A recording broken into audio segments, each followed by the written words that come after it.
Hai, kembali lagi di YouTube channel aku, Hilda.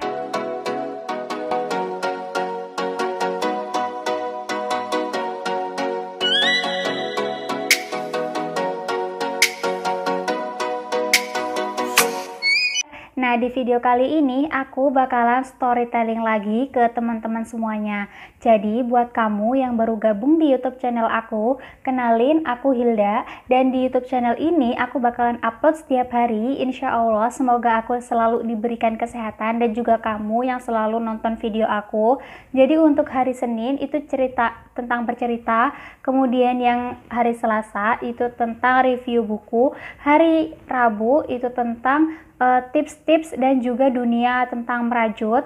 Hari Kamis aku bakalan bikin makeup tutorial simple buat kalian. Kemudian hari Jumat di sini aku bakalan bikin review skincare aku yang selama ini aku punya dan selama ini aku pakai. Jadi biar kalian gak terlalu bosen juga dengan konten-konten aku. Dan di hari Sabtu aku bakalan bikin konten makeup art atau makeup yang fantasi-fantasi gitu. Dan di hari Minggu itu tentang permaskeran. Nah, buat kamu yang suka banget tentang cerita para sahabiah, just keep for watching my video, karena di video kali ini aku bakalan banyak menceritakan tentang kisahnya seorang Ummul Mukminin yang bernama Sofiyah binti Huyayin. Nah, yang pertama kita akan membahas tentang latar belakangnya Ibunda Sofiyah binti Huyayin.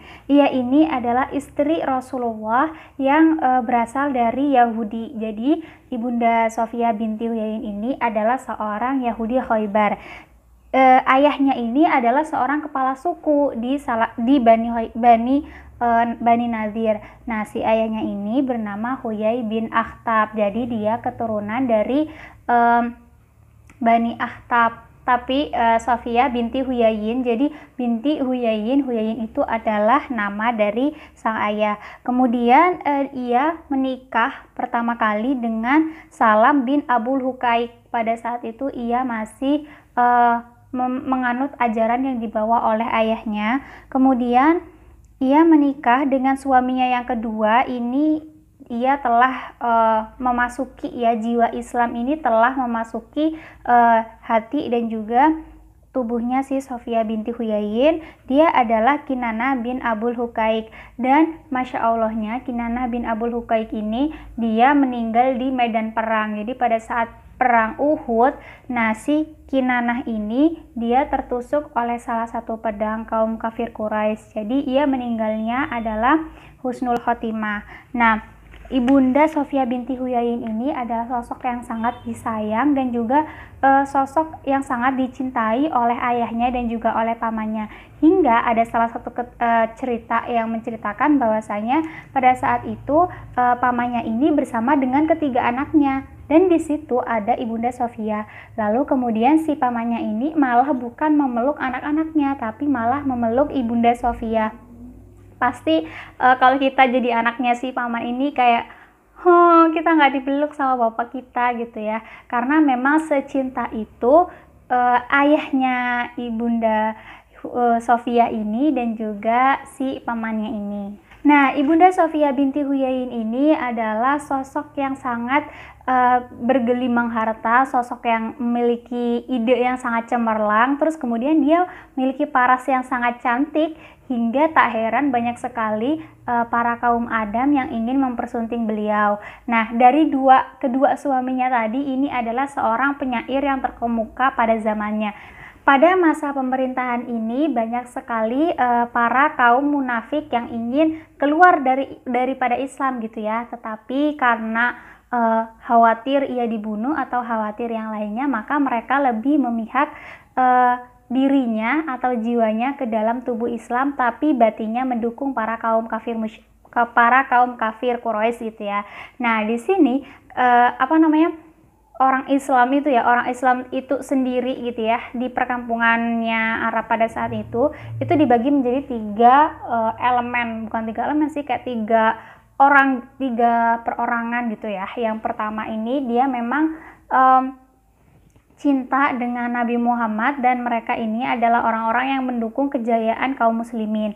Kemudian yang kedua ini adalah kaum musyrik, tapi mereka tidak kedatangan mereka itu tidak tidak menimbulkan peperangan gitu. Jadi mereka diterima di karangan kaum muslimin, tetapi dengan satu syarat, yaitu membayar diat ataupun uang pangkal gitu ya. Terus kemudian yang ketiga ini adalah orang-orang yang netral. Nah, tetapi di orang-orang yang netral ini dia kemudian dibagi lagi menjadi 3 bagian. Yang pertama, dia adalah mencintai Rasulullah dan juga menginginkan kejayaan bersama Rasulullah. Yang kedua adalah mereka ini memiliki jasad ataupun jasadnya ini masuk ke dalam Islam, tetapi batinnya ini mendukung para kaum kafir Quraisy gitu ya. Dan yang ketiga ini mereka memang benar-benar orang yang munafik atau mereka yang mendukung para kaum kafir Quraisy. Nah, Alkisah pada suatu ketika Rasulullah pada saat itu ingin mengambil uang pangkal kepada para kaum kafir Quraisy, dan ia mengajak kedua sahabatnya Abu Bakar dan juga Umar bin Khattab. Pada saat itu ia mengetuk salah satu rumah para kaum kafir Quraisy, kemudian menanyakan bahwa ia ingin meminta uang pangkal pada saat itu. Kemudian pemilik rumah ini dia meminta untuk menunggu sebentar. Akhirnya Rasulullah menunggu di pekarangan Ka'bah. Nah, pada saat itu karena saking lamanya keluar si pemilik rumah ini, akhirnya Rasulullah dan juga para kawan-kawannya ini tertidur. Nah, akhirnya di sini tuh menceritakan bahwa ada salah satu orang yang Yahudi yang meminta kepada salah satu orang Yahudi yang bernama Ammar bin Jahsy bin Ka'ab pada saat itu untuk naik ke atas Ka'bah gitu ya, membawa sebuah batu besar dan menjatuhkannya tepat di atas Rasulullah, karena ini adalah sebuah tipu muslihat gitu ya. Akhirnya Allah Subhanahu wa taala meminta malaikat Jibril untuk membangunkan Nabi Muhammad, dan pada saat itu juga Nabi Muhammad langsung kayak bangun gitu, dan juga dia pergi meninggalkan Abu Bakar dan juga Umar tanpa memberitahukannya gitu ya. Nah, disitulah Nabi Muhammad menceritakan bahwasanya di sana tuh ada tipu muslihat gitu kan, bahwasanya ia akan dibunuh oleh salah seorang Yahudi yang bernama Ammar bin Jahsy bin Ka'ab. Nah, hingga pada suatu ketika ada salah satu Bani Nadir ya yang tidak ingin membayar uang pangkal, hingga akhirnya dia bersekutu dengan beberapa Bani ya, seperti Bani Quraisyah dan juga Bani yang lainnya untuk menyerang Nabi Muhammad. Pada saat itu Nabi Muhammad memberikan ultimatum untuk kayak lebih baik mengalah dan juga membayar uang pangkal.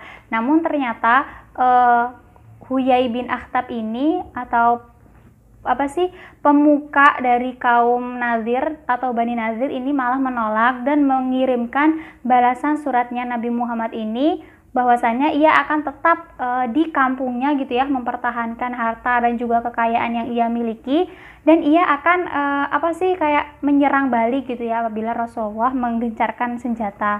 Nah, pada saat itu Bani Nazir pengepungan Bani Nadir ini tidak berlangsung lama, sekitar 6 hari atau kurang lebih 15 hari di sini di buku ini ya. Terus kemudian Allah Subhanahu wa taala menyebarkan rasa takut kepada para kaum kafir Quraisy dan juga melucuti senjata mereka, hingga akhirnya mereka benar-benar ketakutan dan menyerah. Nah, pada saat itu banyak sekali harta rampasan perang atau ghanimah yang diperoleh oleh Rasulullah. Yang pertama adalah 600 ekor unta.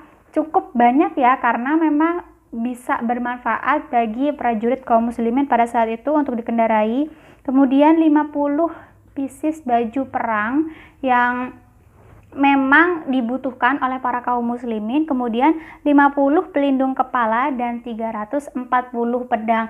Hal ini memang sangat dibuat oleh Rasulullah sebagai kemenangan yang nyata. Hingga akhirnya Rasulullah berhasil mendapatkan Huyai bin Akhtab dan dia diberi hukuman dipancung gitu ya. Jadi si Huyai bin Akhtab ini dia baju perangnya itu telah dilucuti supaya kayak lebih mudah untuk ditembak, dan juga ada salah satu yang ingin ia tinggalkan, yaitu kan kalau di orang Arab itu tuh kalau mau perang, jadi di kuku jarinya itu selalu ada pelindungnya gitu ya, jadi kayak nggak ada yang terpotong dari kuku bukunya gitu ya. Hingga akhirnya si Huyai bin Akhtab ini tidak ingin melepaskan pelindung dari jari jemarinya ini. Nah, setelah pemuka daripada kaum Bani Nadir ini dipancung hingga akhirnya memicu kemarahan dari bani-bani yang lainnya, dan mereka bersekutu untuk menyerang para kaum muslimin. Dan di peperangan ini disebut dengan Perang Khaybar. Jadi di perang ini pada saat itu Rasulullah menyerang Khaybar, dan beliau mengumumkan bahwasannya yang boleh ikut dalam perang kali ini hanyalah orang-orang yang benar hendak berjihad gitu ya, bukan karena memang dipaksa atau memang karena hanya ingin memperlihatkan kepiawaiannya gitu ya. Dan di peperangan ini pada saat ini tuh mereka yang ikut dalam perjanjian Hudaibiyah itu yang diutamakan. Jadi mereka yang memang disumpah pada saat di bawah pohon Hudaibiyah ini memang mereka telah menyatakan keislamannya dengan hak gitu ya, dengan hakiki gitu ya, sehingga keislaman telah tertancap di dalam jiwa mereka, dan akhirnya pada saat mereka dimintai untuk perang mereka tidak akan mengelak. Dan di antara harta rampasan yang dirampas oleh Rasulullah ini juga kan ada harta rampasan tadi, dan juga ada beberapa wanita dan juga dari anak-anak ini juga diambil oleh Rasulullah dan dijadikan budak.